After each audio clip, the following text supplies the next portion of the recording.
నమస్తే. Welcome to plus TV. నేను మీ యామ్ని. ప్రస్తుతం మనతో ఉన్నారు ప్రముఖ ఆధ్యాత్మికవేత్త, ప్రముఖ జ్యోతిష్య, వాస్తు పండితులు ముల్లపూడి సత్యనారాయణ మూర్తి గారు ఉన్నారు.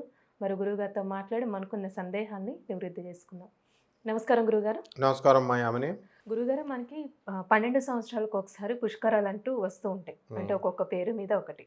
ఇప్పుడు మనకి సరస్వతి నది పుష్కరాలు రాబోతున్నాయి కాబట్టి అసలు విశిష్టత ఏంటండి? మనకి ఎక్కడెక్కడ రాబోతుందంటారు? ఇది తెలియచేయండి. పుష్కరము అంటే అర్థం 12 సంవత్సరాలకు ఒకసారి అని. హ్మ్. అందులో మన యొక్క ఈ గురుడు ఒక్కొక్క రాశికి 12 రాశులు కాబట్టి 12 సంవత్సరాలు తిరుగుతాడు. అలా ఒక్కొక్క రాశికి ఒక్కొక్క సంవత్సరం ఉంటాడు. ఇప్పుడు గురుడు వృషభ రాశి నుంచి మిథున రాశిలోకి మారుతున్నాడు. హ్మ్. మిథున రాశిలోకి వచ్చినప్పుడు సరస్వతి పుష్కరాలు జరుపుకుంటాం. అలా అసలు పుష్కరం అంటే ఏంటి? అసలు ఫస్ట్ పుష్కరాలు ఎలా వచ్చినాయి అంటే, నదులన్నీ కూడా మనిషి యొక్క పాపాలని తీసుకుంటున్నాయి. మనం వెళ్ళి స్నానాలు చేస్తున్నాం. స్నానాలు చేస్తుంటే మొత్తం అవన్నీ కూడా నల్లగా అయిపోయినాయి పాపాల వల్ల. బ్రహ్మదేవుడి దగ్గరికి వెళ్తాయి. వెళ్ళి, అయ్యా మేము కాకుల్లాగా అయిపోయాము, మరి మా పాపాలు భరించలేకపోతున్నాం, మేము శుద్ధ అవ్వాలి, ప్రజలు అందరూ మేము తీసుకుంటున్నాం అంటే, అప్పుడు ఆయన ఏం చేస్తాడు? పుష్కరుడు అని ఒక నీళ్లు ఉంటాయి అన్నమాట. అది రాజస్థాన్లో ఇప్పుడు మనకు ఒక గుడి ఉంది, పుష్కర్. ఆ ఊరి పేరే పుష్కర్ అని. అక్కడ బ్రహ్మదేవుడు దేవాలయం ఉంటుంది, సావిత్రీదేవి కొండ మీద దేవాలయం ఉంటుంది. అక్కడికి శారదాదేవి, రామకృష్ణ పరమహంసల భార్య అయినటువంటి శారదాదేవి ఆ గుడికి వస్తే అక్కడ కళ్ళు తిరిగి పడిపోతుంది. అంటే తన్మయావస్థలోకి వెళ్ళిపోతుంది, సమాధి స్థితికి వెళ్ళిపోయింది. అంటే ఆ సావిత్రి యొక్క అంశే సరస్వతి యొక్క అంశే సరస్వతీదేవి అనమాట. ఆమె అంశే రామకృష్ణ పరమహంస భార్య శారదాదేవి అని చెప్పేసి మనం నమ్ముతాం. అక్కడ రోప్వే ఉంటుంది.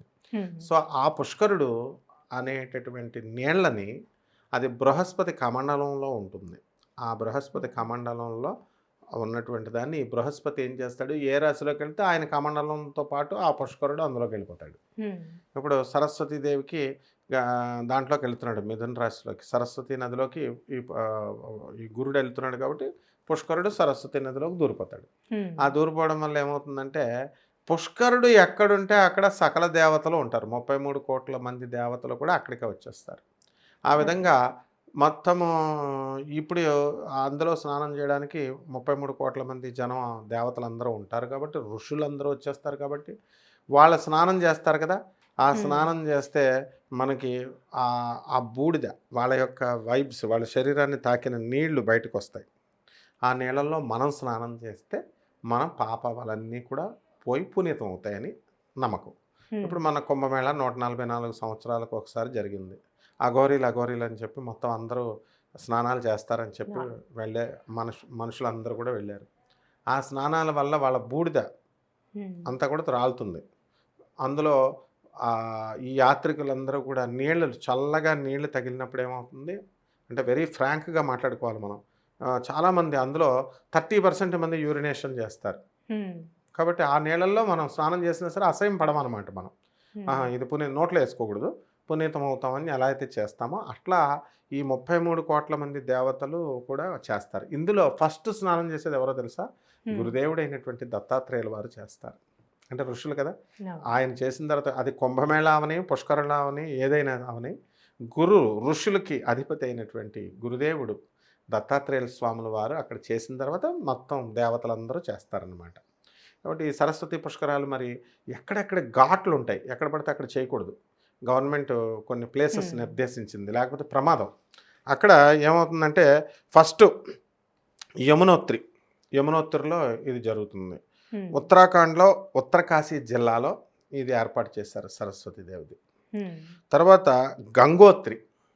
ఆ గంగోత్రి ఏమైంది? 10,200 ఫీట్ల ఎత్తులో ఉంది. గంగా నది జన్మస్థానం. అక్కడ కూడా సరస్వతి ఉందన్నమాట. అక్కడ కూడా ఘాట్లు ఏర్పాటు చేశారు. యమున ఎక్కడ పుట్టింది? ఎక్కడ? మనం యమునోత్తరలో పుట్టింది. సముద్ర మట్టానికి 10,000 అడుగుల ఎత్తులో ఉంటుంది. అందువల్లనే యమునోత్రి దేవాలయం అనేది ఉంటుంది. అక్కడ యమునను కొలుస్తారు. నెక్స్ట్ కేదార్నాథ్లో. ఈ కేదార్నాథ్లో రుద్రప్రయాగ అంటాం. ఆ రుద్రప్రయాగలో డిస్ట్రిక్ట్లో 11,755 ఫీట్ ఎత్తులో మనకి మందాకిని నది ఒడ్డున 12 జ్యోతిర్లింగాలలో ఒకటి ఉంటుంది. అక్కడ కూడా సరస్వతి పుష్కరాలు జరుగుతాయి. ఓకే.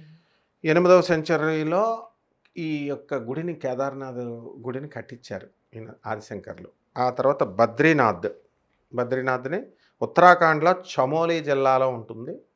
అక్కడ అలకనంద నది ఒడ్డున ఈ హిమాలయాస్కి సుమారు 10,200 ఫీట్ల ఎత్తులో బద్రీనాథ్ 8వ సెంచరీలో జగద్గురువులైనటువంటి ఆదిశంకరాచార్యులు వారు కట్టించారు.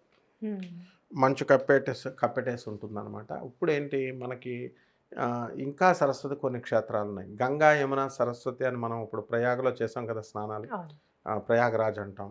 అక్కడ ఆ విధంగా మనకి కొన్ని క్షేత్రాలని నిర్దేశించింది. గంగా యమున సరస్వతి అంతర్వాహిని, పైకి కనబడదు, అది సైలెంట్గా అండర్ ఇలాగ వస్తుందన్నమాట. మన రాజస్థాన్లో కూడా మనకి ఒక బావి వేసుకుందామని తవ్వుతుంటే పొంగి వచ్చేసింది, అంటే మాయమైపోయింది. సరస్వతి నదికి శాపం ఉందన్నమాట. అందువల్ల కనబడదు. ఒకప్పుడు ప్రవహించింది గంగలాగా, యమునలాగా, సరస్వతిలాగా. ఇంకా చాలా క్షేత్రాలు ఉన్నాయి, రాజస్థాన్లో ఉన్నాయి. అలా అక్కడి నుంచి వెళుతూ అవి గవర్నమెంట్ నిర్దేశిస్తుంది. అది ఆ యొక్క స్నానఘట్టాల్లో మాత్రమే చేయాలి. అలా చేయకుండా మనం తర్వాత ఎక్కడ పడితే అక్కడ చేస్తే కష్టం. మొట్టమొదటిగా 12 రోజులు జరుగుతుంది అనమాట. ప్రతి పుష్కరానికి కూడా ఆది పుష్కరాలు, అంత్య పుష్కరాలు అని 2 ఉంటాయి.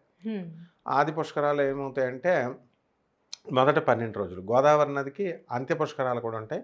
మిగతా నదికి అంత్య పుష్కరాలు చేయరు. కాబట్టి ఈ యొక్క పుష్కరాలలో మనం కనుక స్నానం చేసినట్లయితే సమస్త పాపాలు పోతాయని చెప్పేసి పెద్దల నమ్మకం. అందుకని అందరూ వెళ్తారు. అయితే ఈ పుష్కరాల్లో చేయాల్సింది ఏంటంటే ఒక స్నానాలు, దానాలు కూడా చేయాలి. పితృదేవతలు చనిపోయిన వాళ్ళు, మనవాళ్ళు అంతా ఉంటారు కదా, వాళ్ళందరికీ కూడా పిండ ప్రదానాలు చేయకుండా వదిలేసిన వాళ్ళు ఉంటారు. ఆ పిండ ప్రదానాలు అవన్నీ కూడా చేయాలన్నమాట.